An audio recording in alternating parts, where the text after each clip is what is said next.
Hey guys, welcome back to my channel. So today I'm going to be showing you how to make okpa. Okpa is a very popular street food in the southeastern part of Nigeria. It is so delicious and yet so easy to make. So let's get right to it. So you're going to need your okpa flour, which is basically Bambara seed flour. So I'm going to be using about 3 cups of it and 1 cup of palm oil. Guys, listen, this flour is not your regular flour. This okpa flour is so good. The Bambara seed is packed with so much flavor.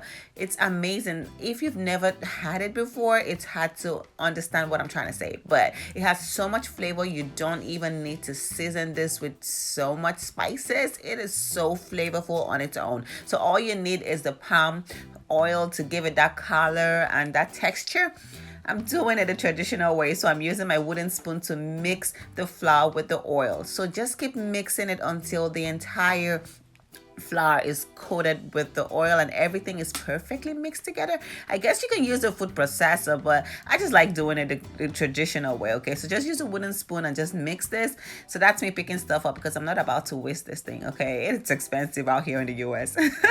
So now that everything is mixed up, I'm gonna season with some chicken bouillon, salt, and pepper. Okay, that's it. It is so easy. So I'm using habanero and jalapeno. The jalapeno, of course, is very optional, but I love it. So I'm adding really hot water and using the same wooden spoon, go ahead and mix your okpa until you get the desired consistency, which is when everything is well mixed up and it's smooth and a little bit runny. Okay, you don't want it to be thick.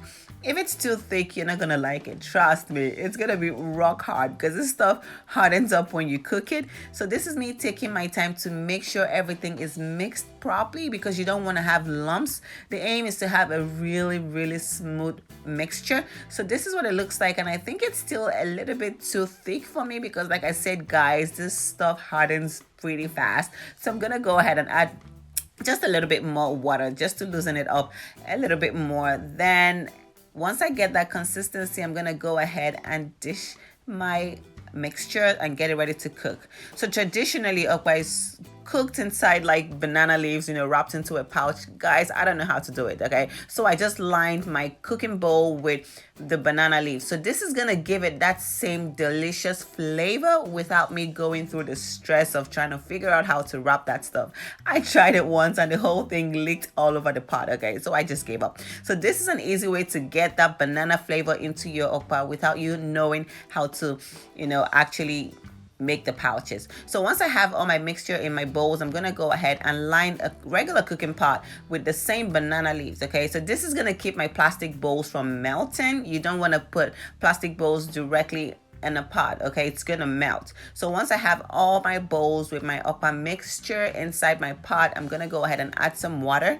Then I'm gonna cover this pot and let it cook for about 45 minutes to 1 hour or until your okpa solidifies. Once it's solid and perfectly solid, you know it's cooked. Okay, so 45 minutes was all that I needed. You might need more time depending on the quantity that you're cooking. So this is what it looks like at the end, guys. I'm telling you, it tastes so good. This takes me all the way back to Nigeria, guys. I'm telling you, it is delicious. Shout out to all my 042 people.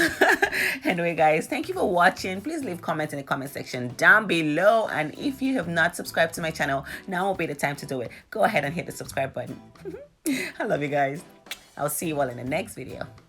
Bye.